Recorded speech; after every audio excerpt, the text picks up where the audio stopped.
The parking lot of Grace Lutheran Church sat at the edge of Asheville, North Carolina, where the town stopped pretending to be a city and the mountains began their slow, dark rise against the sky.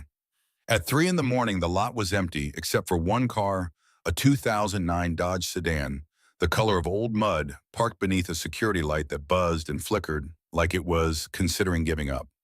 Inside that car, Nora Marsh was awake. She had learned over 11 months of sleeping in vehicles that true sleep was a luxury that came in pieces. You dozed, you surfaced, you listened to the darkness for sounds that didn't belong. Then you dozed again if the cold wasn't too sharp and your back wasn't hurting too badly and your mind wasn't running through the numbers again, the ones that never added up, no matter how many times you arranged them. Tonight her mind was running through the numbers. She held her wallet open in her lap, tilted toward the weak orange light from outside. $4.37. The 4 was a single bill worn so soft it felt like cloth. The 37 cents were 3 dimes a nickel and 2 pennies arranged in her palm like something that deserved to be counted carefully. She counted them again. Still $4.37. In the back seat, her son Callum slept beneath a patchwork of 2 blankets in his own winter coat, his cheek pressed against the cold window, his breath fogging the glass in slow, even clouds. He was 16 years old and had the kind of face that still looked young in sleep, softer than the face he wore during the day, the careful, watchful face of a boy who had learned to measure everything before he spent it. His energy, his words, his hunger, especially his hunger. Nora folded the $4 bill back into the wallet and set it on the dashboard. Outside, a truck moved through a distant intersection, its headlights sweeping briefly across the church wall and then disappearing. The security light above buzzed once hard and then steadied. She thought about James. She did that less now than she used to, which felt like both a mercy and a betrayal. James Marsh had been a construction worker, not the kind who managed sites or read blueprints in trailers, but the kind who climbed, who lifted, who built things with his hands in weather that made other men stay inside. He had been proud of that, quietly proud the way he was proud of most things without announcement, without performance. In the spring of 2021, he had fallen from a scaffold on a job site outside of Weaverville. 22 feet. The fall itself had not killed him. That was what the doctor said, as if it were somehow good news. The fall broke 3 vertebrae, cracked 4 ribs, and shattered his left wrist. The surgery that followed was supposed to fix the spine damage. The pain medication that followed the surgery was supposed to be temporary. The addiction that followed the pain medication was supposed to be treatable. He died 14 months after the fall on a Tuesday morning in July, while Nora was at work cleaning rooms at the Comfort Inn on Merriman Avenue. Callum had been 15. He had not cried at the funeral. He had stood beside his mother at the graveside in his one good shirt and held her hand with both of his, and that had been the moment Nora understood, with the terrible clarity that grief sometimes brings, that her son had already begun the process of becoming something harder than a boy. She had tried to outrun what came after. She had cleaned motel rooms in the morning and washed dishes at night and taken every extra shift anyone would give her. She had sold the jewelry first, the pieces her mother had left her, the earrings she wore at her wedding, the small gold bracelet James had given her on their 10th anniversary. Then the furniture piece by piece until the apartment looked like a place someone had already half abandoned. Then the apartment itself, when the back rent became a number so large, it stopped feeling like money and started feeling like a wall. The car had come after the apartment. She had thought of it as temporary. She had told Callum it was temporary.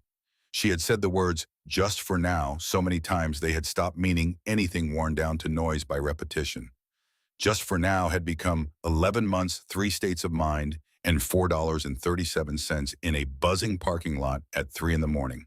She closed her eyes. She did not sleep. At 6:45, her phone rang. The sound startled her upright, and for one disoriented second, she did not know where she was. Then the church parking lot assembled itself around her, the gray morning light, the mountains going dark blue against a pale sky, Callum stirring in the back seat at the sound.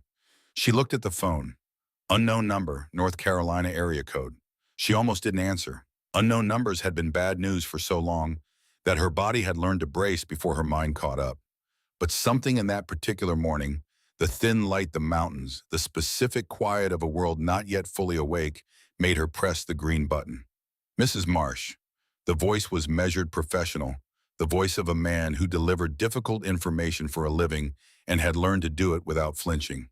This is Arthur Penfield, calling from Penfield Estate Services in Asheville. I'm sorry for the early hour. I'm calling regarding the estate of a Clara Ashford. Nora sat up straighter. I don't know a Clara Ashford. Yes, ma'am. That's not uncommon in cases like this. Clara Ashford passed away 3 weeks ago. She had no children, no spouse. In going through her estate documentation, your name appears as the designated recipient of her remaining property. You're listed as next of kin through a family connection on your late husband's side. In the back seat, Callum had gone still. He was listening. He always listened. What kind of property? Nora asked. There was a pause, brief, controlled, but present. The kind of pause a person makes when they are choosing how to say something. I'd prefer to discuss the details in person, Mrs. Marsh. Would you be able to come to my office today? She looked at the $4.37 on the watchboard. Yes, she said. I can do that. Arthur Penfield's office occupied the second floor of a converted Victorian on the south side of downtown Asheville, the kind of building that had been old for so long it had looped back around to dignified. The waiting room smelled of leather and old paper and the particular kind of silence that money maintains. A woman at the front desk looked up when Nora and Callum entered and did not look at the scuff marks on Nora's boots or the frayed collar of Callum's button-down shirt. She was professional enough not to look, which meant she noticed. They sat across from Arthur Penfield at a desk that probably cost more than Nora's car. He was in his early 50s with reading glasses he kept taking off and putting back on, and the careful manner of a man who had delivered bad news often enough to have developed a whole vocabulary of soft landings. He opened a thin file. Clara Ashford passed away on March the 4th, he began. She was 71. She'd lived alone in Buncombe County for most of her adult life. Her estate had been significantly reduced over the years, medical costs, maintenance, various financial pressures. What remained at the time of her death was a single structure on a parcel of inherited land in the Blue Ridge foothills. He paused. A log cabin. Nora's hands folded in her lap, pressed together. How much is it worth? She asked. Across the hall from somewhere behind a closed door came a sound voices, two of them talking about something unrelated. One of them laughed. It was not a cruel laugh. It was just a laugh, accidental and ordinary, at exactly the wrong moment. Arthur Penfield looked at her steadily. The property has been assessed at $50. The room did not change. The light did not change. The leather smell and the paper smell and the dignified silence all remained exactly as they were. And yet something shifted in the quality of the air, the way temperature shifts before a storm, not the storm itself, just the knowledge that it is coming. $50.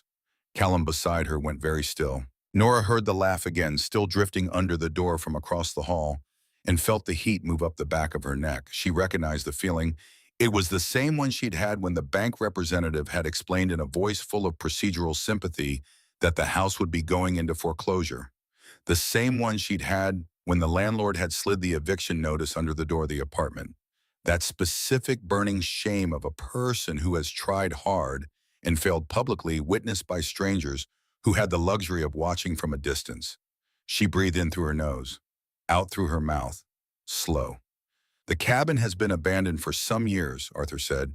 Structurally, it doesn't meet current habitability standards. There are access issues, no modern utilities, and deferred maintenance that would require significant investment. Nora looked at him for a long moment.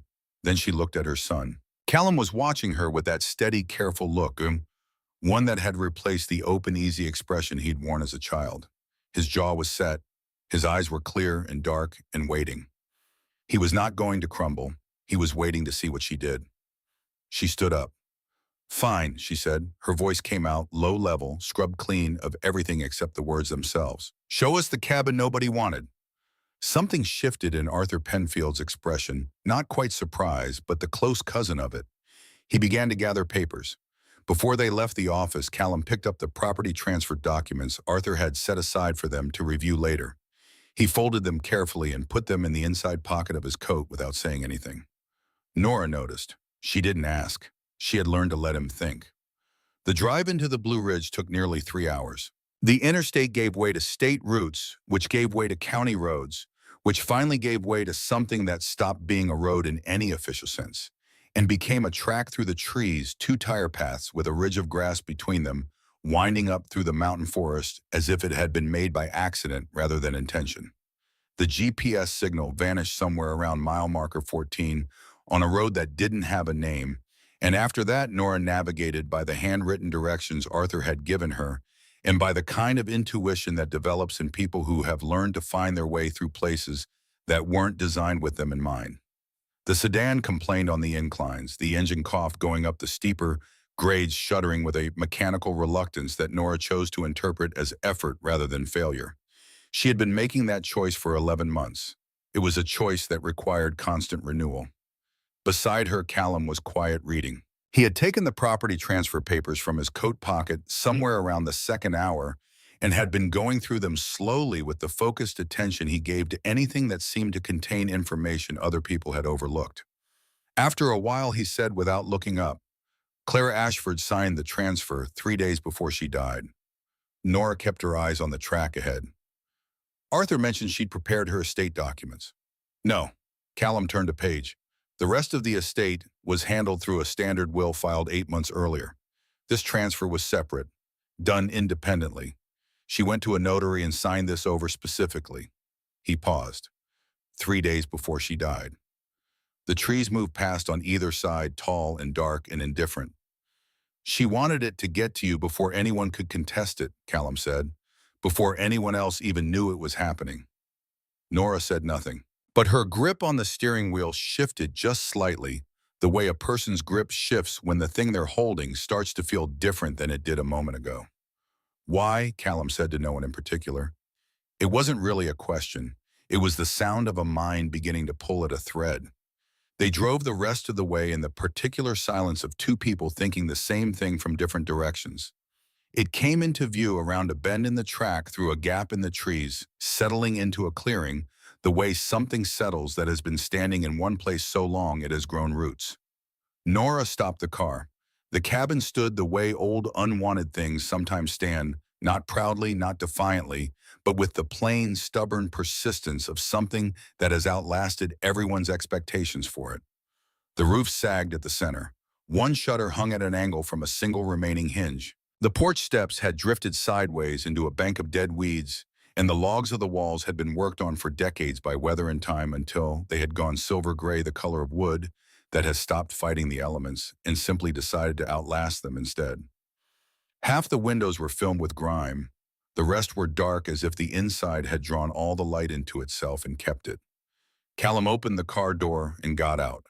The mountain air came in when he did, cold and pine-scented, and carrying underneath it something older like stone and deep earth and long silence.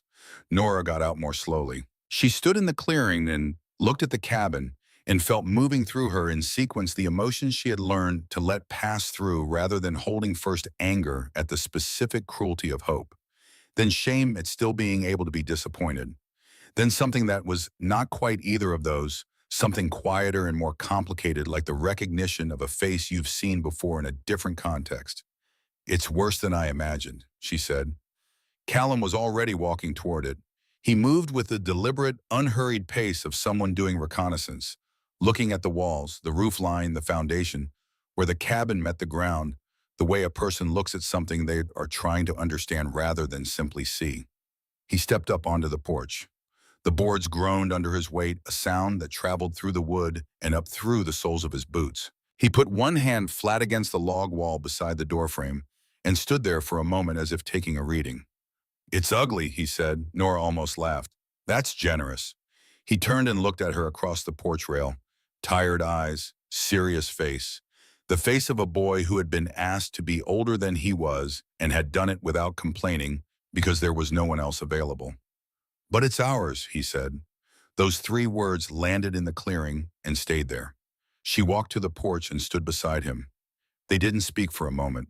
The mountain pressed around them, the trees, the darkening sky at the ridgeline, the smell of the earth, and the cabin settled into its own silence, with the soft, complicated sounds of old wood and cold air. Then Callum held up the key Arthur Penfield had given them, and Nora said quietly, "Go ahead." The lock fought. It always does when a thing has been closed for a long time and isn't sure it wants to be opened. Callum worked the key with patience, angling it, pressing, adjusting, until the mechanism gave with a sound like a cleared throat and the door swung inward. The air that came out was cold and stale, the air of a room that had been keeping itself to itself for a very long time. Dust moved in the shaft of late afternoon light that fell through the open door. They went inside. The space was smaller than it looked from outside and larger than it felt the way old buildings sometimes manage both at once. A stone fireplace occupied most of one wall, solid and dark, and built by someone who knew that in the mountains, fire was not decoration, but survival. An iron wood stove crouched in the corner, squat and heavy, its pipe running up to the ceiling. A table leaned gently to one side as if it had been thinking about sitting down for years and hadn't quite committed. Two chairs, a window over what had once been a kitchen area filmed with grime. Cobwebs across the ceiling beams, old and architectural, more like lace than mess. The floor groaned under Nora's boots as she walked the room. She went to the fireplace and crouched down, looking into the hearth. The stones were still good, dense, well-fitted, the work of someone who hadn't been building for show. She ran her hand along the mantel. The wood was thick and worn smooth in places by hands long gone, and it was solid under her palm. "The structure's better than it looks from outside," Callum said. He had moved to the far wall and was pressing on the logs with both hands, testing. "Walls are sound, roof is the problem." "How bad?" He looked up at the ceiling. "Sagging in the middle but no gaps. Might hold through the season if nothing major hits it." Nora stood and looked at the wood stove. There was something about it that pulled at her attention without her fully knowing why, not its age, not its condition, but something in the way it sat. Too deliberately anchored, too precisely placed on its square of darker stone. While the rest of the cabin had settled into the comfortable imprecision of age, the stove sat with the rigid exactness of something that had been positioned and intended. She looked away. There was a narrow door at the back of the main room. She pushed it open and found a small bedroom, a rusted bed frame, a washstand with a cracked basin, a dresser with one drawer hanging open. The room smelled of must and long absence. Nora stood in the doorway of that small room and stared at the bed frame for a long time. Then she said quietly, almost to herself, "You know what's strange?" Callum appeared behind her. "This is the first place in almost a year," she said, "where I can stand in a room and know where a bed is supposed to go." He didn't say anything for a moment.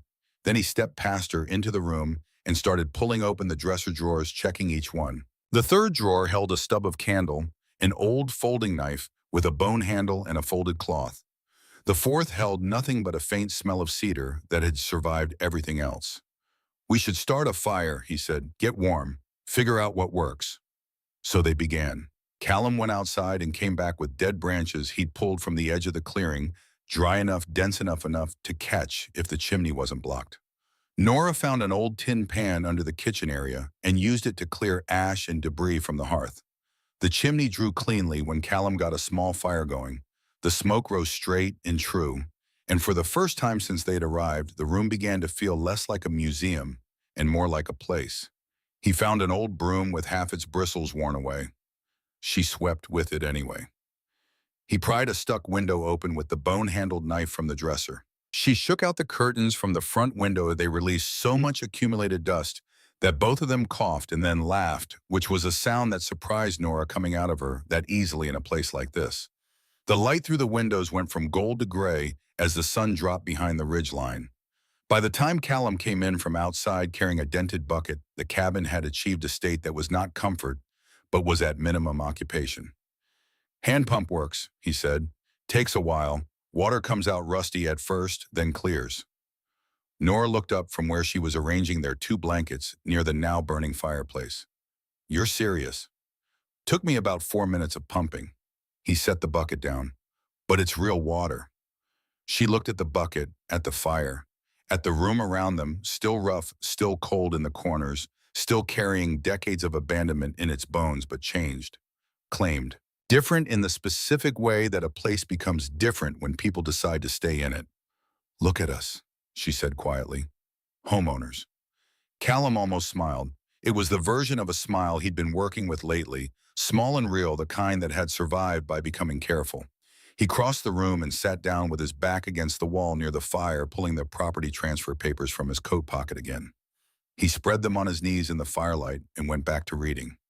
Nora sat across from him, close enough to the flames to feel them on her face, and watched her son read with the same thoroughness he brought to everything, the same patient unwillingness to let something go, until he understood it.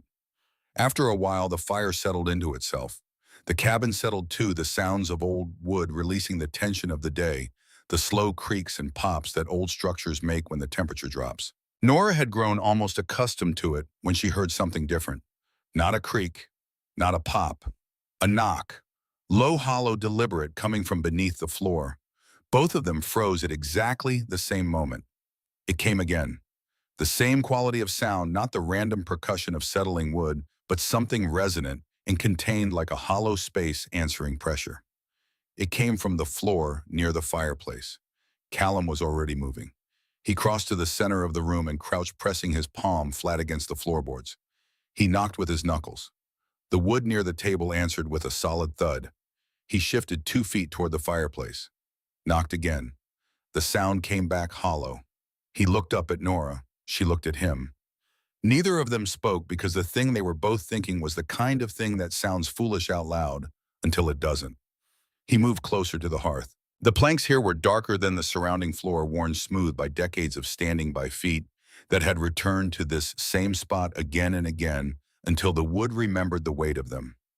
One nail head sat higher than the others, slightly proud of the surface, as if it had been worked and replaced. One board had a faint split along its edge, different from the random cracking of age, too straight, too deliberate. Callum looked at the crack, then at the nail. He went and got the broom, used the handle to press along the edge of the board. Nothing. He tried again, near the nail, wedging the handle into the split and leaning his weight slowly, steadily, without forcing. The board gave, not with a crack, but with a release, the specific sound of something that has been held in place for a very long time, finally letting go. Dust lifted in a small cloud. Callum set the handle down and pulled the plank up with both hands. It came free. Beneath it was darkness. Not the darkness of bare earth, but of a concealed space narrow running between the floor structure and the ground below. The air that came up from it was cold and dry, the air of a sealed place. Nora brought the lantern they'd found on a shelf near the kitchen and held it over the opening. The light fell down into the space and found something. A small metal box, tucked between two floor joists, positioned it with the kind of deliberate care that has nothing to do with storage and everything to do with hiding. Gray with age, furred with rust at the edges, but clearly, unmistakably placed there by human hands. "Mom," Callum's voice had changed. Not dramatic, not shaking, just quieter in the way that voices go quiet when something real is happening. He reached in, his fingers strained across the narrow gap. He worked the box toward him by fractions, careful not to drop it into the deeper darkness below, until he could get both hands around it and lift it out. They set it on the floor between them. It was no bigger than a bread box, hinged at the back with a tarnished clasp at the front that had gone green with age. No lock, no markings on the lid, just the plain fact of it sitting there in the firelight waiting. "It could be nothing," Nora said. Her voice was level, controlled. Callum looked at her. "Do you believe that?" A long pause. The fire crackled. The cabin settled. "No," she said. He lifted the clasp. The hinge resisted, then released with a dry metallic sound that seemed too loud in the quiet room. Inside, resting on the metal floor of the box, were three things, 3 gold coins, dulled by time, and handling a heavy iron key, dark with age, and a folded piece of paper tied with a length of faded blue ribbon. Nora's hand went to the paper. She untied the ribbon, unfolded the page with fingers that she would not allow to shake, though they wanted to. The handwriting was thin and precise, the handwriting of someone who had chosen each letter carefully.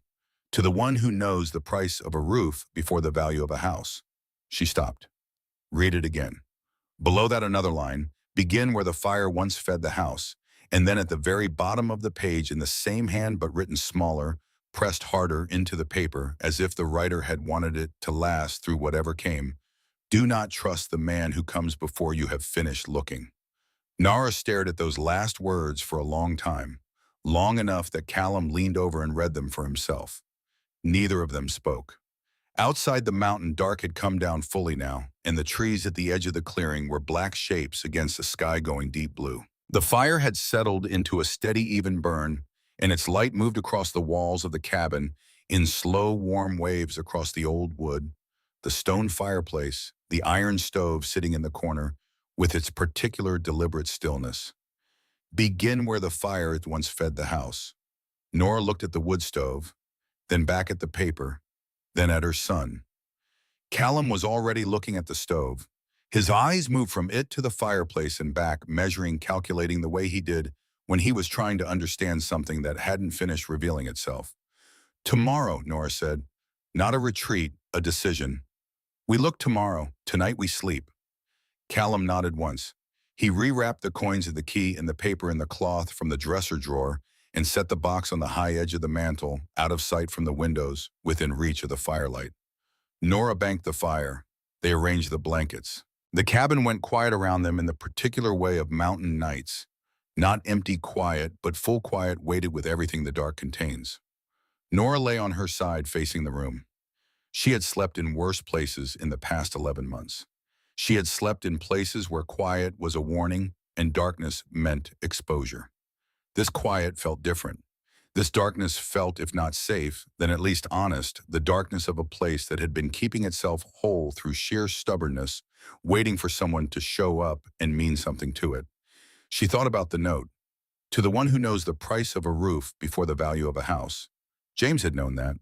He had known it the way men know things they learned with their bodies, not as philosophy, but as fact worked out over years of building other people's shelter. He used to say a house was only as good as what it kept out. Cold, rain, the feeling that nothing was yours. He had never put it in those exact words, but it was there in everything he said about his work, in the pride he took in a well-seated beam and a properly joined corner. She wondered what he would have made of this place. She thought he probably would have liked it, not for what it was, but for what it was still trying to be. Do not trust the man who comes before you have finished looking. She closed her eyes. Somewhere deep in the structure of the cabin, the old wood spoke in its nighttime language, the slow, private conversation of beams and boards that have held their shape through many winters alone. It was not a threatening sound. It was the sound of endurance, the sound of something that had refused quietly and without witness to become nothing. Nora slept. She slept better than she had in 11 months. At the first gray light, she was at the window with the note still in her coat pocket, watching the mist move between the pines when she heard the engine. It came from down this mountain low. Steady, expensive, the sound of a vehicle with no mechanical anxieties. It grew louder by degrees and then stopped just out of sight around the last bend in the track. A car door opened, closed. Footsteps on gravel measured and unhurried the footsteps of someone who had planned this approach and saw no reason to hurry because he believed the outcome was already settled. Callum was awake. He had not been asleep. He was sitting up, listening, his eyes on the door. The figure appeared in the clearing. He was in his early 60s with silver hair gone flat against his head, in the morning damp, in the broad, settled build of a man who had been physically substantial in his youth and had simply added authority to it over the decades. His coat was camel-colored and expensive, the kind of coat that doesn't accumulate wrinkles because it doesn't make contact with anything beneath its station. His boots were dark leather, barely touched by the dirt of the track. Behind him, a black SUV sat on the edge of the clearing, its finish beaded with mountain moisture, barely dusty, as if even the road had been careful with it. He walked to the base of the porch steps and looked up. The expression on his face was pleasant, practiced. The expression of a man who understood the strategic value of seeming like the least threatening person in any room. "Mrs. Marsh," he said, not a question. Nora stood in the doorway. She had not invited him to the porch. She had not opened the door wider than necessary. She looked at him with the particular quality of attention she had developed over the past year, the attention of a person who has learned that things presented as help usually come with terms attached. "Who's asking?" she said. "Raymond Cord." He reached into the inside pocket of his coat and produced a business card that he held out without stepping forward. She made no move to take it. He held it a moment longer, then lowered his hand. "I own property throughout this county. several parcels in these hills. When I heard this cabin had finally changed hands, I thought it neighborly to come introduce myself. That's a long drive for neighborliness. Something moved behind his eyes, brief, controlled, recalibrated. The smile held. I admire directness, he said. May I come in? No. He gave a small nod, a man confirming something he had already half expected. Then I'll be direct as well. He looked up at the cabin roof, at the sagging center, at the crooked shutter, at all the visible evidence of long abandonment. This structure has real problems. Structural repairs, no utilities, to speak of title history, that could get complicated. Properties like this become burdens faster than people expect. I'd like to take that burden off your hands. Nora said nothing. I'm prepared to offer cash, Cord said. $25,000. Today. The morning air moved between them. $25,000. She held herself very still inside that number. Because $25,000 was a real thing in a life where $4.37 was the whole inventory. It was the difference between the parking lot of Grace Lutheran Church at 3 in the morning and a roof, an actual roof over actual walls with a door that locked and a bed with a frame. It was food that didn't come from a jar. It was Callum in a school with a real address attached to his name. That was exactly why it frightened her. A cabin worth $50 a man in an expensive coat, $25,000 in cash, and the specific knowledge that he'd arrived the morning after they had, not a week later. Not after a phone call or a conversation through proper channels, but the morning after, before the fire in the hearth had even fully cooled. She thought about the note on the mantel, the last line of it. Do not trust the man who comes before you have finished looking. Callum appeared in the doorway behind her. He had heard every word. He stood slightly behind her left shoulder, and the look on his face was the one she'd come to recognize over the past year. Young face, old calculation. You came awful fast, Callum said, for a man who just heard about it. Cord shifted his gaze to him, held it for a moment. News travels in small counties. From lawyers, Callum said, on a Sunday. The pleasant expression on Cord's face didn't disappear. It simply became more expensive, the version of pleasant that costs something to maintain. Nora leaned one shoulder against the doorframe. You said title history could get complicated. It often can with old family properties. But you brought cash today anyway. I like to be prepared. No, Nora said, her voice quiet and even and certain. That's not what that is. She watched something shift in Raymond Cord's face. Not anger, he was too controlled for that, but the warmth went out of it like a light turned down by a careful hand. What remained was still polite, still professional, still wrapped in the appearance of reasonableness. But underneath, visible now to anyone who knew how to look, was the flat, patient calculation of a man who had done this before and expected it to work the same way it always had. He looked at her for a long moment, then at Callum, then back at her. My offer won't last indefinitely, he said. Good, Nora said. He went still. Because we're not selling. The words settled in the mountain air between them. The pines moved. A bird called once from somewhere in the trees and went quiet. Raymond Cord looked at her for another moment with the expression of a man filing information, reclassifying, beginning to assess a situation he had underestimated. Then he straightened his coat unhurried and turned back toward the SUV. At the door of the vehicle, he paused, turned back, and said in a voice pitched just loud enough to carry across the clearing, casual, almost gentle, the way a person says something they want heard but don't want to own. The Ashford family always did know how to hide things longer than they should. He got in. The engine turned over without hesitation. The SUV backed down the track and disappeared around the bend in the trees, its engine sound fading until the mountain filled back in around the silence it left behind. Nora stood on the porch a long time after it was gone. Behind her, Callum's voice was very quiet. He knows. She turned back toward the door, toward the cabin, toward the note on the mantel, and the iron stove in the corner, and the words that had been written in a hand long dead begin where the fire once fed the house. Yes, she said. She looked at the stove. And now we know that too. The stove had been waiting. Nora understood that now, standing in the morning light with Raymond Cord's engine sound still fading down the mountain, looking at the ironwood stove in the corner of the cabin, with the specific attention of a person who has just been handed a piece of information they didn't know they needed. She had noticed it the night before. That sense of deliberate placement of something positioned rather than simply set down. She had looked away from it then because there had been other things to manage fire, to build floor, to sweep a sun, to feed a night, to survive. She wasn't looking away now. "Give me the wrench," she said. Callum went to the old toolbox they'd found in the bedroom closet, a rusted metal box containing a bent wrench, two screwdrivers, a hammer with a split handle, and the accumulated patience of whoever had left them there. He brought the wrench to his mother without asking what she'd seen. He had learned over the past year that his mother saw things clearly when it mattered, and that the best thing he could do in those moments was stay close and stay useful. Nora crouched at the base of the stove. Up close, what she had sensed from across the room became fact. The stove sat on a square of stone, darker than the surrounding floor. Not darkened by age or soot, but a different stone entirely fitted in at a later point. Three of the four anchor bolts were black with age, corroded to the color of the iron they held. The fourth was different. Still dark, still old, but with a quality of surface that spoke of decades rather than generations. Someone had replaced that bolt. Not recently, but more recently than the others. She fit the wrench to it. It didn't move.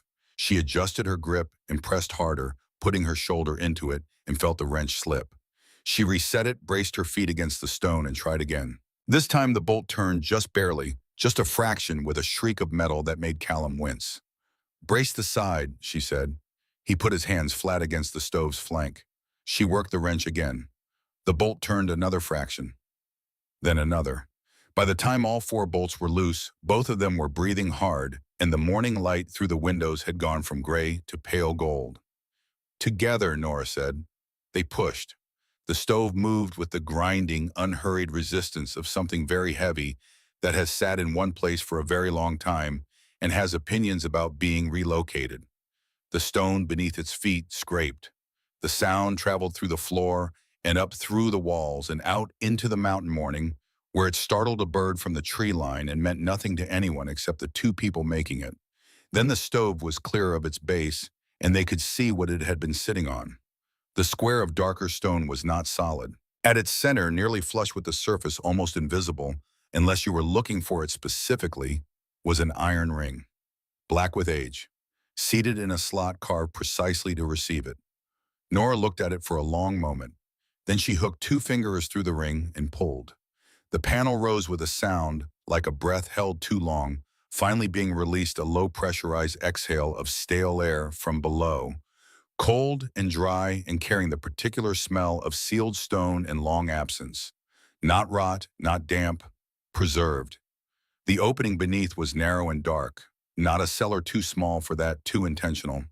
A chamber, built into the foundation itself, lined with flat stone on all four sides, dropping perhaps 4 feet to a floor of packed earth that had stayed dry for decades because someone had built it to stay that way. Callum held the lantern over the opening. The light slid down the stone walls and found the bottom.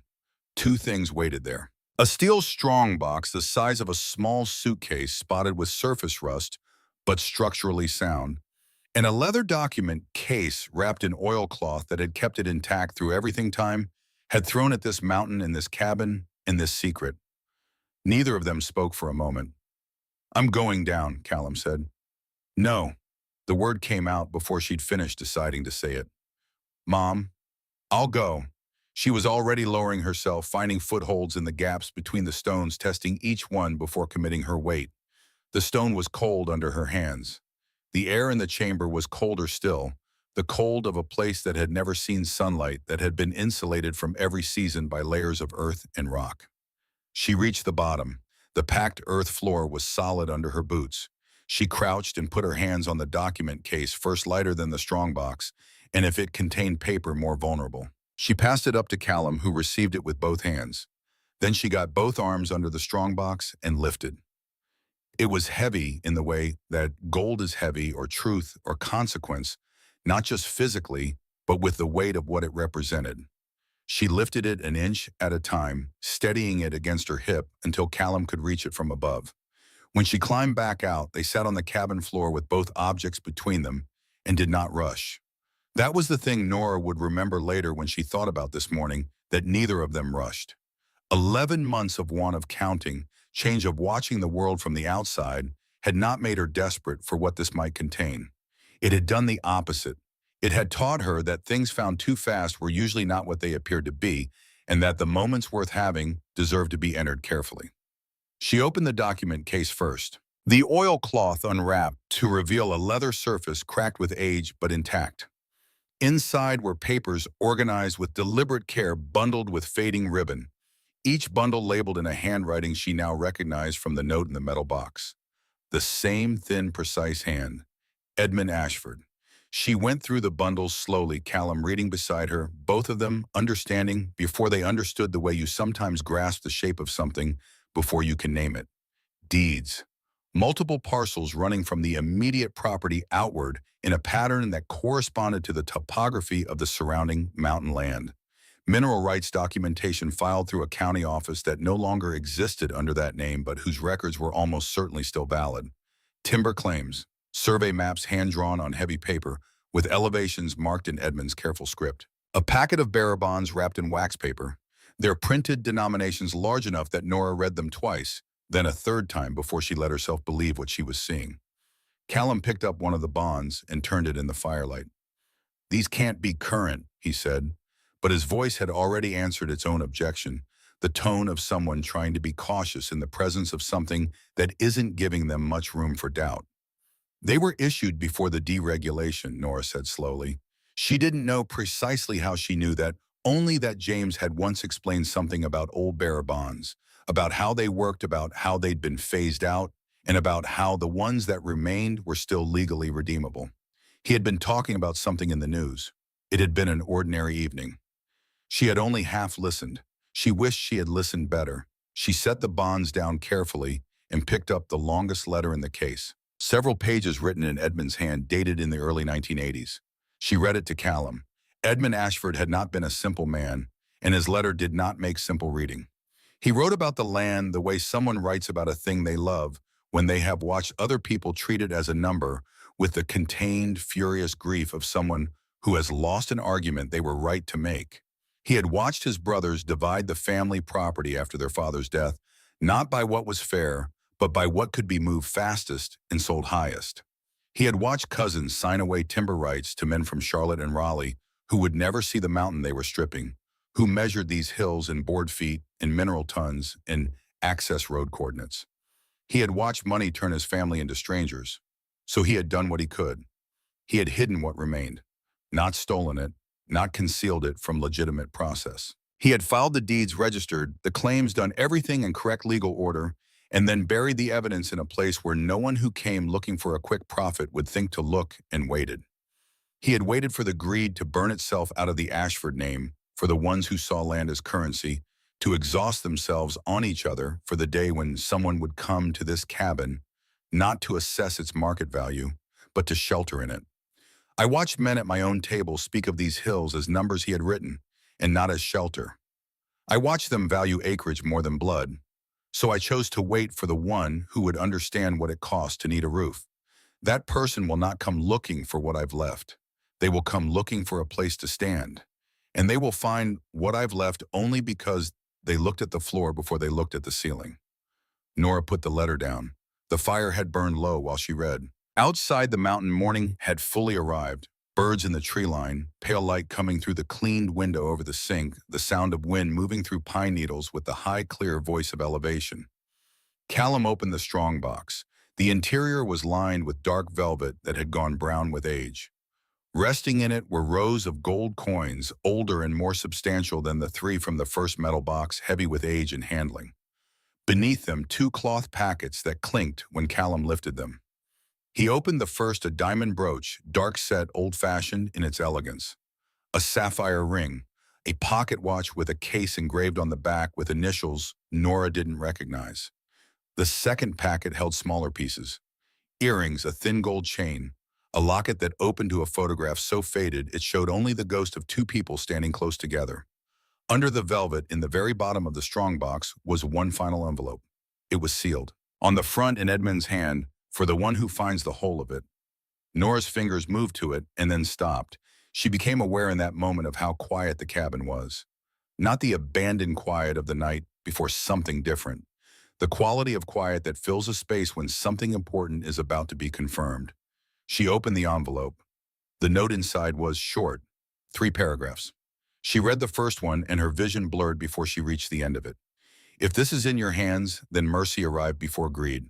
The bond's claims and deeds represent assets that, handled correctly, should exceed $5 million in total value, perhaps considerably more depending on what these mountains have held on to. But if you have opened this box and believe the money is the inheritance, then you have understood nothing I intended. She blinked. Read on. The true inheritance is not wealth. It is the right to turn shelter into safety for someone after you. Every generation has people who fall through, people the world stops seeing. I have watched them. I have been unable to help them with what I had in my time. Perhaps you can do what I could not. The final paragraph was the shortest. I do not know your name. I do not know what brought you here or what you have survived to arrive. But I know you came when the cabin was worth nothing. That is the only credential that ever mattered to me. Nora set the letter down on the floor of the cabin and pressed both hands flat against her thighs and looked at the ceiling, and we did not for a long moment move at all. Callum was very still beside her. When she finally looked at him, his face had done something she hadn't seen it do in a long time. It had opened. The careful, measured expression he wore as armor against a world that had proven unreliable had given way to something younger and less defended. He looked for just a moment like the boy he still technically was. "Mom," he said, and the word broke slightly in the middle. She shook her head once. "Don't," she said, not harshly, just trying to hold on a little longer. "We're going to be okay," he said. And that was what did it. Those specific words in his voice, a voice she had heard stay steady through things that would have broken most adults, saying the things she had tried to believe through 11 months of parking lots and gas station sinks and pretending not to be hungry so he could eat. She pressed both hands over her mouth and cried, in the way she had not let herself cry through any of it, not neatly, not quietly, but entirely, the way a person cries when they have finally stopped running and the thing they were running from has turned into something else entirely. Callum put his arms around her and held on. They stayed like that for a while. Then Nora wiped her face, took a breath that went all the way down and said, "We need Arthur Penfield." "Today," Callum agreed. "And we need to move these documents somewhere safe before we do anything else." He was already rewrapping the oilcloth. They drove back down the mountain with the document case in the strongbox locked in the trunk of the sedan, and the particular silence of two people who have just had their world change shape and are still processing the new dimensions of it. Nora gripped the steering wheel the way she had on the drive, up steady, deliberate, taking each curve with the attention it required. Except that now, beneath the practical focus of driving, something had shifted in the architecture of her body. Something that had been braced for 11 months, something she hadn't known was braced because it had been that way for so long, had released. Not fully, not all at once, but enough to notice the difference the way you notice warmth only after you've been cold. Arthur Penfield was in his office. When Nora placed the first deed on his desk, he looked at it with the professional attention of a man who had seen a great many property documents. Then he looked at the second deed. Then he put his glasses on and read more carefully, and the professional attention became something else, something that had less procedure in it and more of the raw, unguarded quality of genuine surprise. By the time he reached the bearer bonds, he had taken his glasses off and set them on the desk and was looking at Nora with an expression she had not seen on anyone's face in a very long time. "Where did you find these?" he said. "In the cabin," Nora said, "under the stove." He looked at the documents again. He looked at Nora. He picked up the bonds and held one to the light from his window. "These are real," he said. It came out almost involuntarily, as if he hadn't meant to say it out loud. "I know," Nora said. "And the deeds of this transfer chain holds up under title search, and I believe it will." He set the bond down carefully. "Mrs. Marsh, this isn't a $50 structure. What you're looking at is the surviving center of a concealed estate. Edmund Ashford didn't lose these assets. He deliberately placed them outside the normal record systems through a series of legal but obscure filings that would have required specific knowledge to locate." "How much?" Nora said. He paused the way he had paused on the phone the morning before, with the caution of a person choosing how to deliver information that carries weight. Conservatively, several million. Potentially significantly more depending on the mineral rights valuation and whether all of the bonds remain fully redeemable. He folded his hands on the desk. But I need you to understand something clearly. Once this becomes a matter of record, and it will need to protect your ownership, people will come. Nora thought of the black SUV, the practiced smile, the $25,000 already prepared on the morning after their arrival. They already have, she said. Arthur Penfield went still. Who? Raymond Cord. Something moved across Arthur's face, recognition, recalibrated concern. He reached for a notepad. Tell me exactly what he said. She did. All of it, the business card. He hadn't insisted she take the language about burden and relief and practical advice, the $25,000, the last thing he'd said before getting into the SUV. The Ashford family always did know how to hide things longer than they should. Arthur wrote without interrupting. When she finished, he looked at his notes for a moment. Raymond Cord has been acquiring land in this county for over a decade, he said. He's strategic, well-funded, and he uses legal processes the way other people use leverage, as a force applied at the right moment. He paused. He doesn't offer $25,000 for something he believes is worth 50. No, Nora said. He doesn't. That evening, while Arthur began the process of pulling county records, Nora and Callum drove back to the cabin.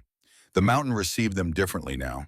Or perhaps they moved through it differently, with less of the tentative quality of people who are not sure they belong somewhere, and more of the settled attention of people who have begun to understand what they are standing in. They ate from the cooler bread and peanut butter, and the last two apples, the same food that had been the whole inventory of their world the morning before. It tasted different, not better, different. The way the same landscape looks different when you know you're allowed to be in it. After they ate, Callum opened his laptop and connected through the phone's hotspot limited signal, slow but enough. He started searching Raymond Cord. He did it the way he did most things, methodically, without announcing what he was looking for, following the thread from one result to the next, with the patient thoroughness of someone who understands that information gives itself up incrementally. Nora watched the fire and read Edmund's long letter again. After an hour, Callum said, 3 cases. She looked up. 3 land disputes in Buncombe and Madison County in the last 10 years. Cord was the acquiring party in all 3. He turned the laptop screen toward her. In each case, the original owner was a private individual with a complicated title history or limited resources. In each case, Cord's legal team filed challenges to the ownership documentation and argued the existing holder wasn't equipped to manage the property. In each case, the matter was resolved before it reached a full hearing. Resolved how? 2 of them sold. One of them, he paused, reading. One of them, a widow in Madison County in 2017, held out for 8 months. The legal cost broke her. She sold at a loss. Nora looked at the laptop screen. The widow's name meant nothing to her. She was a stranger, a woman who had fought and run out of runway in a story that had played out in a courthouse she'd never been inside, over land she'd never see. The kind of story that doesn't make the regional paper until it's already over. He's done this before, Callum said. He knows exactly how to do it. Yes, Nora said, and now we know that too. She thought of Edmund's letter. I watched men at my own table speak of these hills as numbers. He had written about people like Raymond Cord without naming them, people who moved through the world turning everything they touched into a transaction, who had refined the process of acquisition into something that looked from a distance like business and felt up close like weight. The next morning brought 2 things. The first was a phone call from Arthur Penfield. I've pulled the county records, he said. The deeds in the document case are legitimate and properly filed. The mineral rights claims are dormant but valid. The title chain, while complex, is defensible. A pause. And I found something else. Tell me. Raymond Cord filed for extraction rights on the parcels adjacent to the Ashford property in 2020. He cited environmental survey data and projected mineral yield. Arthur's voice had taken on the particular flatness of a lawyer delivering information he finds both significant and troubling. The survey data references a coal seam running beneath the mountain. It enters the adjacent parcels on his side but extends according to the survey under the core Ashford land as well. Nora stood very still. He can't access the seam without rights to the Ashford parcel, Arthur continued. The cabin isn't the target, Nora. It never was. The target is the land designation in Edmund Ashford's hidden deeds. If those deeds are invalidated, or if you sell Cord's existing extraction rights become viable and the entire operation becomes accessible. She thought about the $25,000. Cash. The morning after they'd arrived. How much is the coal seam worth, she asked. I don't have precise figures, but mineral extraction projects in this region have returned 8 figures in the past decade. Multiple times. 8 figures. She looked at the cabin walls around her, at the repaired window over the sink where morning light came through clean and clear, at the iron stove sitting in its place, its hidden chamber closed and restored, keeping its secrets no longer because there was no longer anything in it that needed keeping. He offered $25,000, she said. Yes, Arthur said. He did. The second thing the morning brought was a legal notice. It arrived by courier, which meant Cord had known her precise location, which meant the surveillance of this situation was more organized than a neighborly visit implied. The notice was filed on behalf of Raymond Cord's legal entity, challenging the validity of Clara Ashford's transfer on the grounds that Clara had been in declining health at the time of signing and may not have had full capacity to execute a property transfer. There was also a separate claim from 2 individuals with the last name Harwick, distant relations of the Ashford family, according to the documentation, who asserted that Edmund Ashford's hidden assets constituted a concealed estate that should have been distributed among all surviving family members at the time of his death, and that Clara Ashford had had no unilateral right to direct it. Nora read both notices sitting at the cabin table, the morning light across the papers, and felt something that was not fear exactly. It was more specific than fear, more focused. It was the feeling of understanding clearly what you are facing and deciding to face it anyway. She called Arthur. I've already seen them, he said. I anticipated this. The capacity challenge is the weaker of the two. Clara was examined by her physician 2 weeks before she signed the transfer, and her mental status was documented as intact. The family claim is more complicated, but Edmund's letter establishing his intent is strong counter-evidence. Can we win, Ma? I believe so, but I want you to understand what winning means in this context. It means a hearing. It means Cord's legal team doing what they do, building a narrative about you that has nothing to do with the merits and everything to do with perception. Nora thought about the widow in Madison County. 8 months, then sold at a loss. Schedule the hearing, she said. The preparation took 2 weeks. During those 2 weeks, Nora lived in the cabin, not as a temporary measure, not as a stopgap, but as a person who had decided that this was where she was and that the work of being where you are is the only work that matters. She and Callum repaired the porch steps with wood from a fallen tree at the clearing's edge. They sealed the worst gaps in the log walls with material from the hardware store in town. They stacked firewood enough for the season, stacked properly covered against rain. She also spent those 2 weeks doing the thing that Raymond Cord had not expected her to do. She learned. She drove to the county records office and asked to see every public document connected to the Ashford land parcels. The clerk, a woman in her 50s with reading glasses on a chain, looked at her carefully when she made the request, then pulled the files without comment and gave her a table near the window and left her to it. Nora read for 6 hours. She took photographs of documents with her phone. She cross-referenced dates and parcel numbers and filing codes until the picture assembled itself clearly enough that she could describe it to Arthur with specificity. Callum, meanwhile, built a timeline. He laid it out on 3 sheets of paper taped together running from Edmund Ashford's original filings in the 1960s through Cord's acquisition of adjacent rights in 2020 through the present. Every date, every filing, every connection. He brought it to Arthur's office on a Tuesday afternoon, unfolded it on the desk, and explained it without being asked. Arthur looked at the timeline for a long time. Then he said, "How old are you?" 16, Callum said. Arthur looked at Nora. She said nothing. The night before the hearing, Nora sat alone by the fire for a long time after Callum had gone to sleep. She held Edmund Ashford's final note, the short one, the one from the bottom of the strongbox, and read it again in the firelight.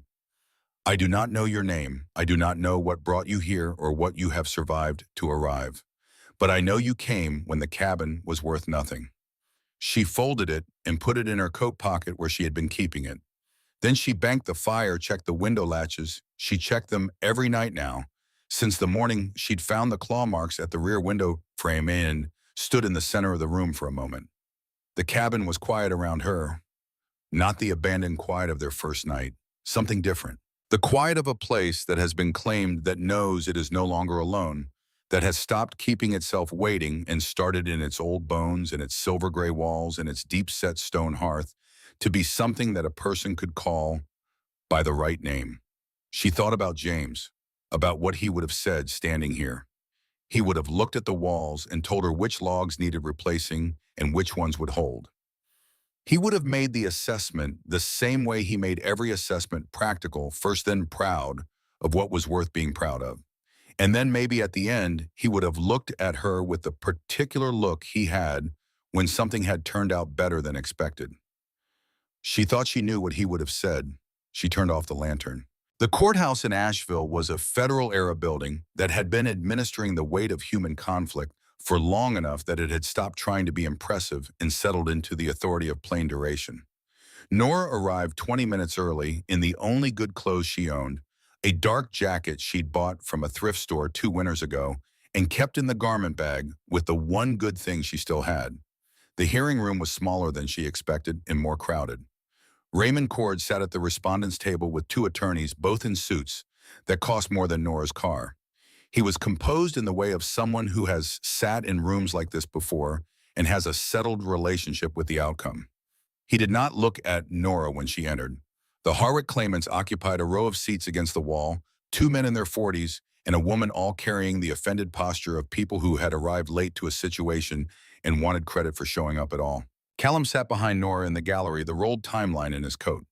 The lead attorney for Cord's side was a man named Fullerton, who spoke with the smooth-paced authority of someone who had learned to make the unreasonable sound procedural.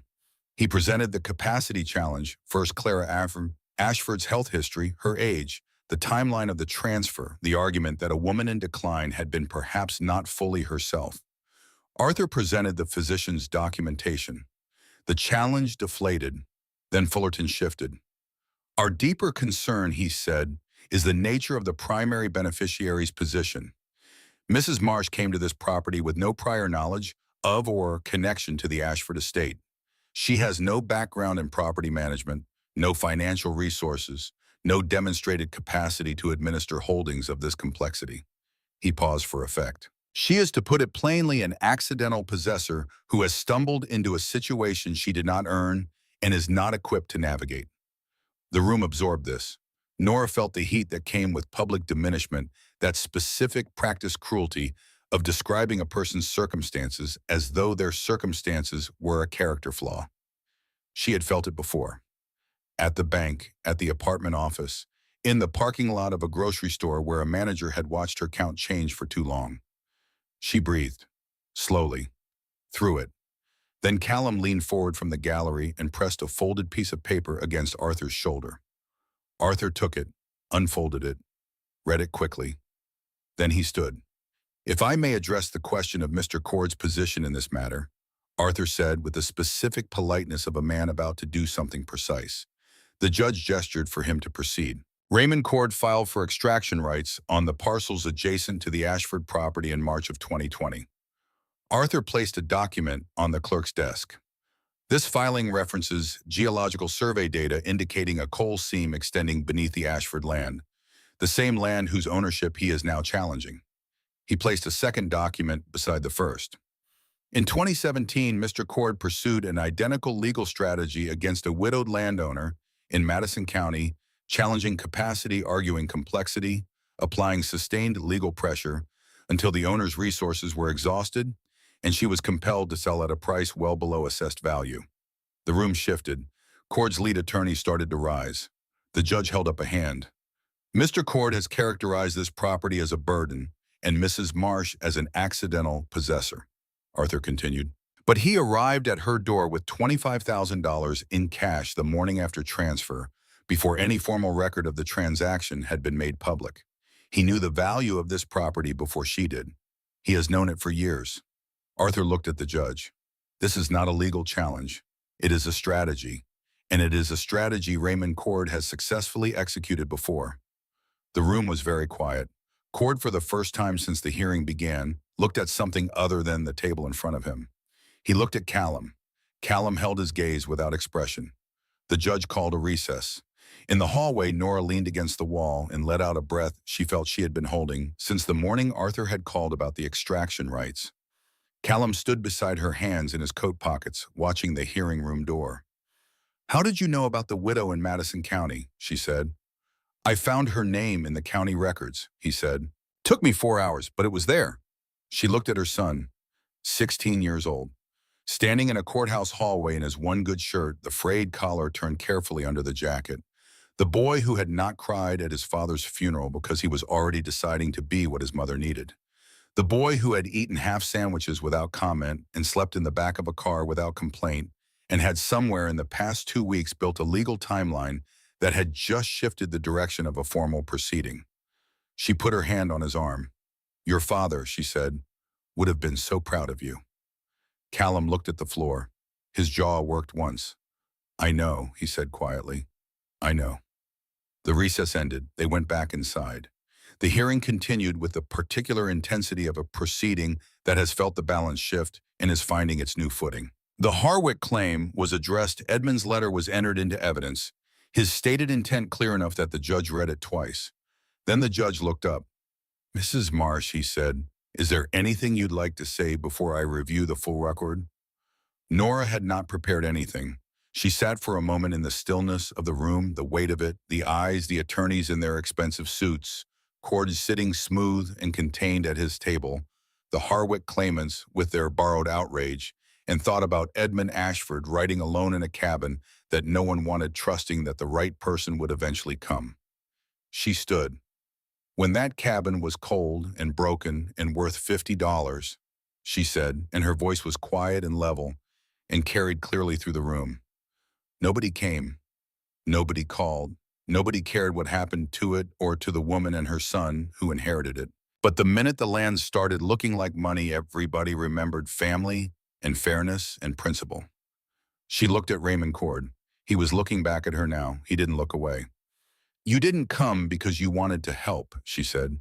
"You came because you thought you'd arrived before I understood what I was standing on. You were wrong." She looked at the judge. The man who hid that fortune wasn't protecting it from strangers. He was protecting it from exactly the kind of people who are in this room right now trying to take it. "I don't know how to speak like lawyers do, but I know this. Edmund Ashford waited a long time for someone to come to that cabin who understood what shelter cost before asking what land is worth.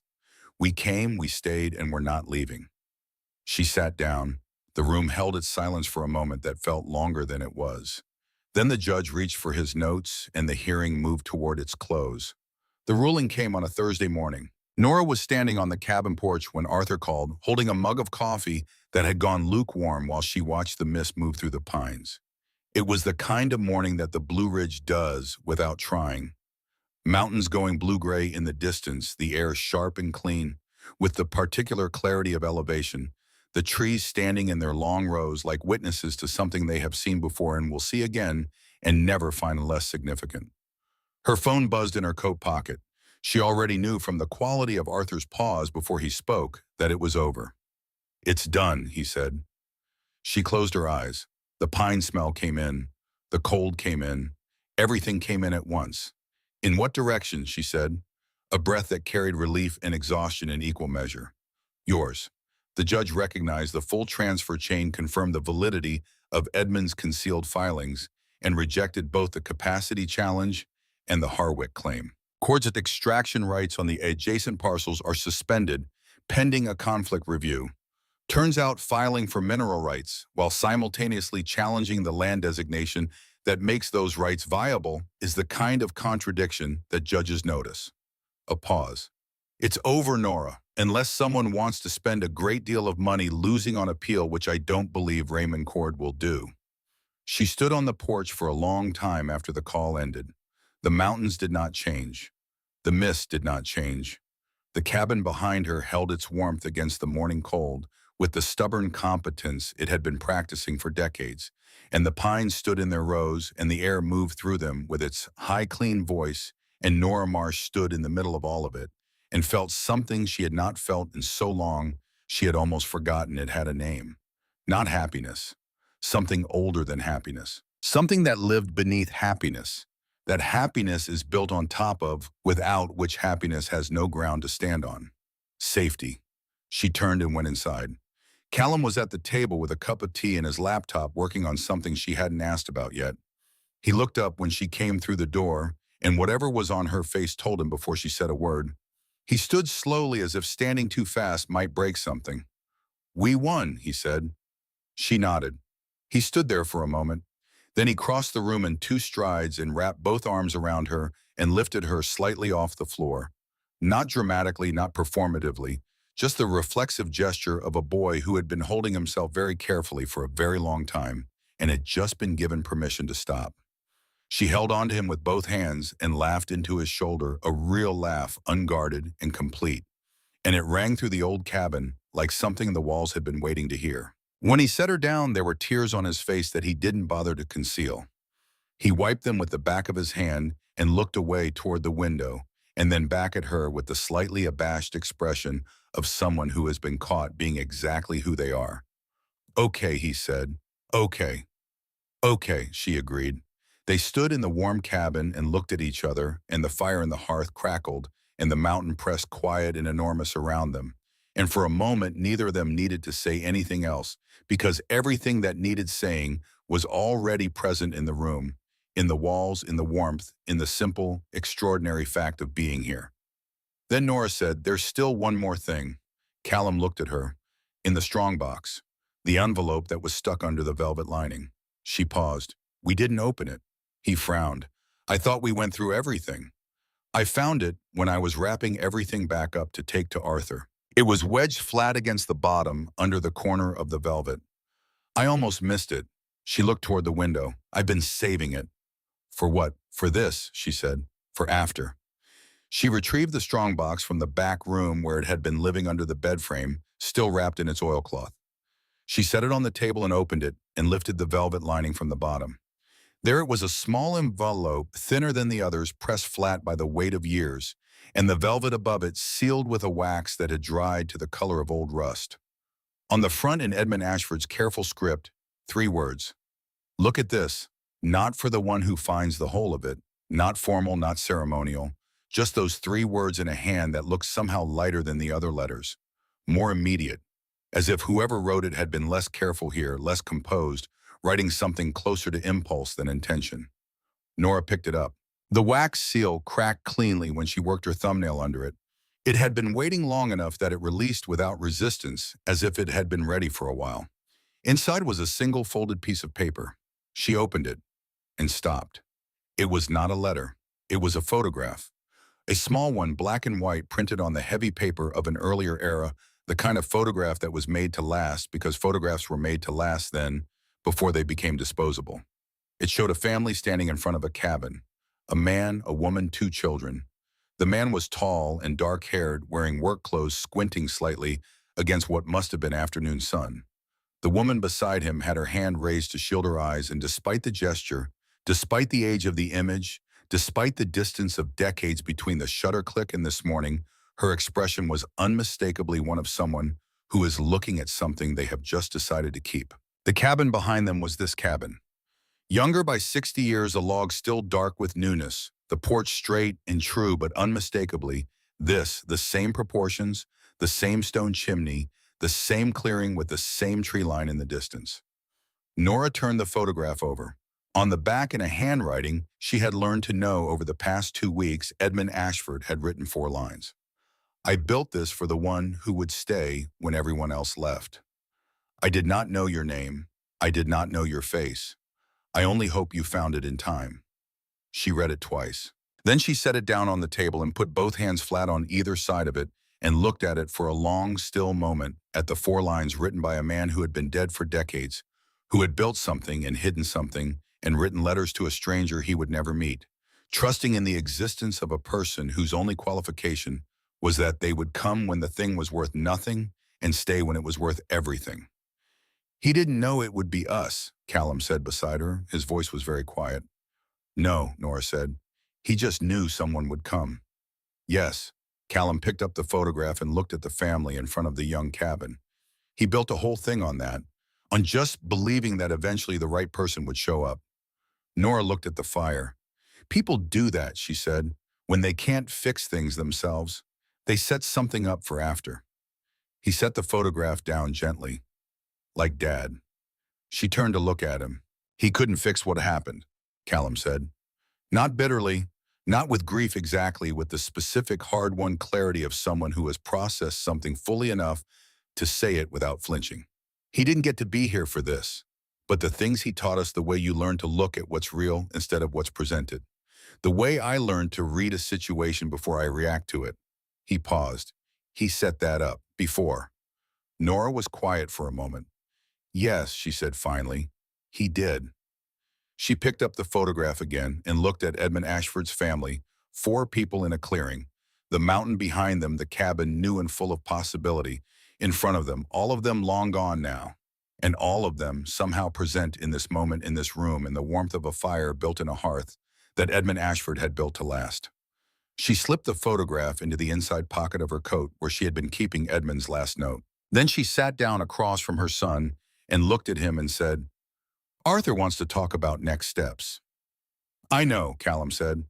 I've been thinking about it. Tell me. He folded his hands on the table. It was a gesture so adult and so precise that it caught her off guard the way he sometimes did.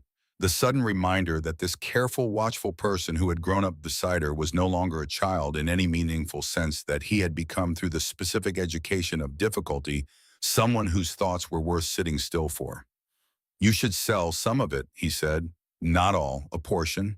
Enough to create real security, the kind that doesn't disappear with one bad season. Invest it properly, with people who know what they're doing, not people who know what they want from you. And the rest, he looked around the cabin. The cabin stays. Whatever that means, repair it, expand it, make it what it needs to be. But it stays. He met her eyes. Because you already know what you want to do with it. She looked back at him steadily. Do I? You've known since the first night we slept here, he said. Maybe before, when you were cleaning motel rooms and watching the women who had nowhere to go after one thing went wrong. You've been carrying that around for months. It just needed somewhere to land. Nora said nothing for a moment. You'd have to be careful, Callum said. Not reckless, not sacrifice everything you've built for an idea. You'd have to do it like Edmund did, slowly, thoroughly built to last. You'd be going to school, she said. Yes. Straightforward, no apology in it. I've been looking at programs, architecture, building design. I want to design structures that stay standing. A faint smile. I have opinions about foundations now. Nora looked at her son, 16 years old and already speaking in complete philosophies. She thought about this boy who had slept in the back of the sedan under a patch coat, who had eaten half a sandwich without comment, who had held her hand at a graveside with both of his and not let go. She thought about how loss shapes people, how it can sharpen them or break them, and how the difference between those outcomes is rarely about the loss itself and almost always about what surrounds it, who stands beside you, what you're given to hold on to. She reached across the table and put her hand over his. Build it with me, she said. Your future in this place. Both. He looked down at their hands on the table. Then he nodded once with the simplicity of someone who has already decided and is only now confirming it out loud. Over the weeks that followed, the cabin began to change. Not dramatically, not in the way of renovation shows and grand reveals and before and after photographs designed to communicate transformation at a glance. It changed the way real things change incrementally, structurally from the inside out. Each improvement building on the last, the way honest work builds, without shortcuts, without performance, without any intended audience, except the eventual use of it. The roof was addressed first because Nora had lived long enough in places where roofs failed to understand that everything beneath a bad roof is temporary. A retired contractor named Walter Gaines, who had read about the case in the county paper and called Arthur Penfield's office to offer his labor, arrived on a Tuesday morning in a work truck that predated most of Callum's cultural references and proceeded to assess the roof with the unhurried competence of a man who has looked at a great many roofs and knows precisely what he is looking at. He and Callum worked together for 3 days. Nora worked beside them when her hands were useful, and stood clear when they weren't. The porch was rebuilt, the windows were replaced. The gaps in the log walls were addressed properly with materials chosen for permanence rather than convenience. A new heating system was installed that didn't depend on the fireplace alone. Though the fireplace remained, the hearth cleaned, the stones repointed, the mantel sanded and oiled until the wood came back to something close to what it had been when it was new. The ironwood stove was restored. Callum had been firm about that. He had cleaned it himself, working through an entire Saturday with wire brushes and oil until the cast iron came back to a deep, even black. He reseated it precisely on its stone base. He replaced the pipe, and when he was done, he bolted it back down, all four bolts new, this time all four the same age, all four tight. The hidden chamber beneath it remained. Closed now, the panel fitted back into place, the ring flush with the surface. Nora had decided after thinking about it for several days that it should stay intact. Not as a curiosity, not as a conversation piece, as a reminder sealed into the foundation of the place beneath the stove that had kept it of the patience and the faith that had made everything else possible. A local woman named Ida Bowen, who ran a nonprofit focused on housing instability in the region, and who had heard about the cabin through channels that Nora never fully mapped, reached out in the early weeks. She came to the cabin on a gray afternoon, wearing practical clothes and carrying a folder of information, and sat at the table where Nora had first read Edmund Ashford's letters and talked for 2 hours about what housing crisis actually looked like in the rural mountain counties of western North Carolina, not the statistical vision but the human one. The women who aged out of the systems designed to help them. The ones who had worked their whole lives and lost everything to a single medical event, a single bad winter, a single person who should have stayed and didn't. The ones who had fallen far enough that the world had simply stopped seeing them. Nora listened. She did not interrupt. She did not take notes because she had already spent a year living the information Ida was describing. When Ida finished, she said carefully, "I don't want to presume what you are planning." "I'm planning this," Nora said. She described it simply without inflation, a small residential space modest and dignified for women in acute housing crisis. Not a program, not an institution, a place run by someone who understood what it meant to need one. Ida looked at her for a moment. Then she said, "I know 12 women who need that right now." "I know," Nora said. "I'll start with one." The addition was Callum's design. He drew it by hand first on large paper spread across the cabin table, and then refined it through 3 iterations until Nora stopped making suggestions. Not because he'd stopped being open to them, but because the design had arrived at a point where her suggestions would have only been adding things, and the design understood instinctively that the right shape for this kind of space was not more but enough. 2 rooms added to the back of the cabin, each with a proper bed and a window and a door that locked from the inside. That detail had been Callum's first decision and his last, a door that locked from the inside, always because a person who has been without safety understands that control over your own space is not a luxury, but a foundation. Walter Gaines came back. He brought 2 men from his old crew who worked for materials only. The addition went up over 3 weeks, built from the same kind of timber as the original cabin, not matching it perfectly, not pretending to be something it wasn't, but adjacent to it, referencing it in the honest way of a thing that knows where it comes from. The sign at the front of the property went up on a still morning in late October when the tree line had gone orange and gold, and the air had the particular weight of mountain autumn. Plain wood hand-carved by Walter Gaines as a final contribution. The name in clean, unadorned letters, Ashford House, and beneath it, smaller, a temporary home for women in crisis. Nora stood at the base of the drive and looked at it for a long time. Then she went inside and made coffee and waited. Dorothy Hines arrived on a Thursday evening 3 days after the sign went up. She was 63 years old and had a single canvas duffel bag and the careful, contained posture of someone who has been managing their own presentation for so long in the presence of difficulty that it has become a kind of armor upright carriage composed expression, the deliberate neutrality of a person who has decided not to show what they are carrying until they know it is safe to put it down. She had been sleeping in her car for 11 days. Her son had drained her savings account over the course of 8 months, slowly, plausibly, with the explanations that a person in a particular kind of need always has available.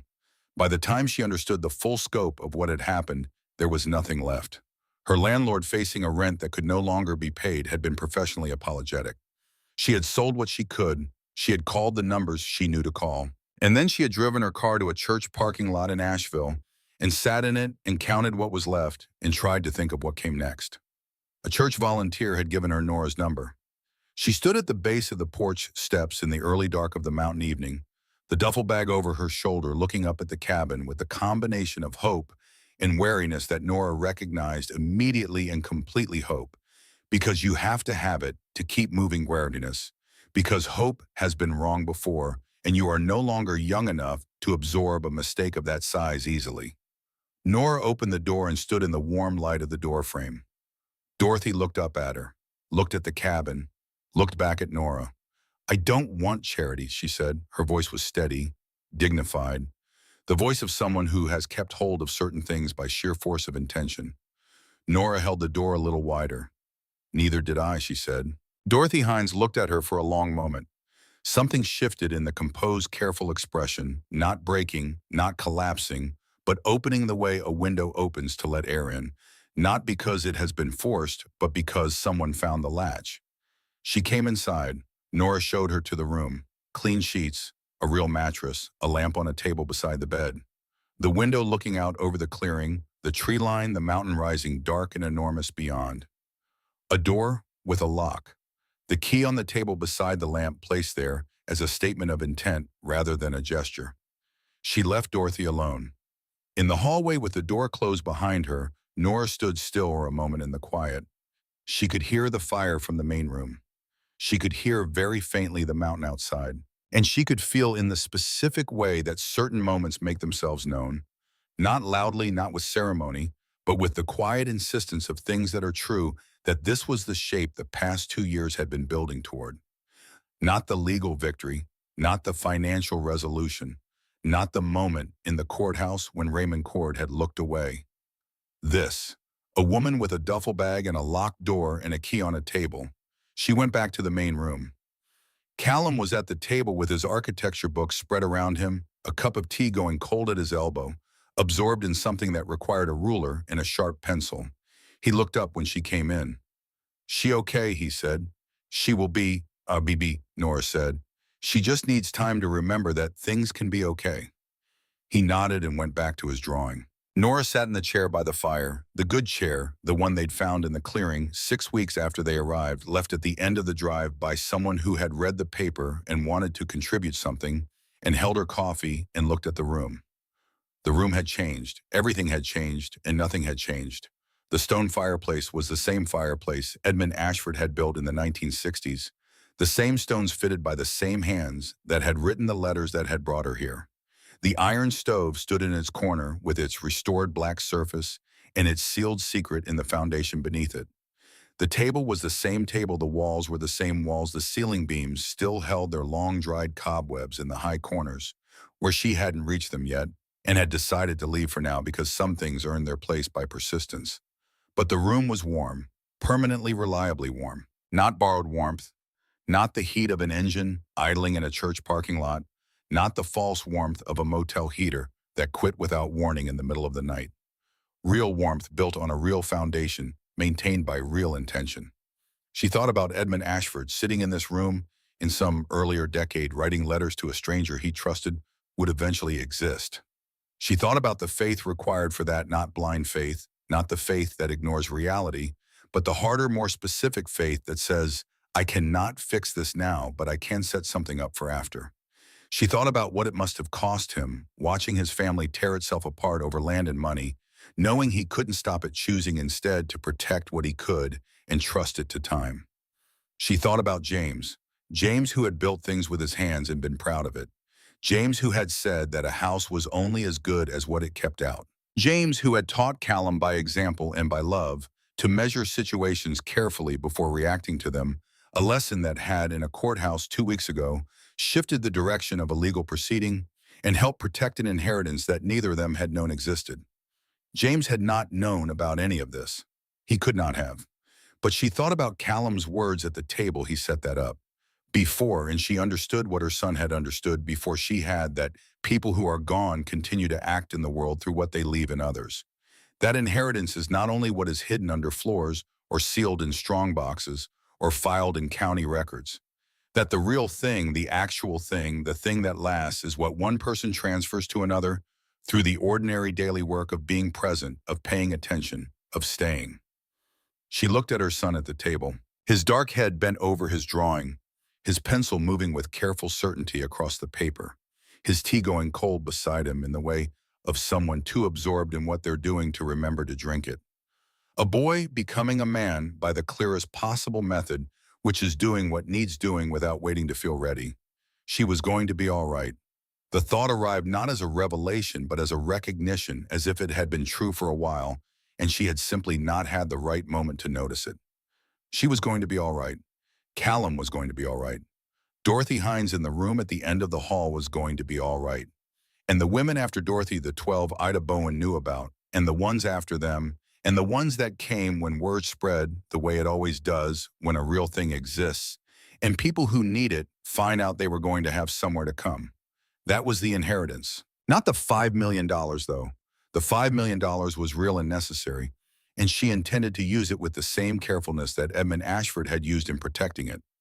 Not the legal victory, though the legal victory mattered and had cost real effort and real courage to achieve.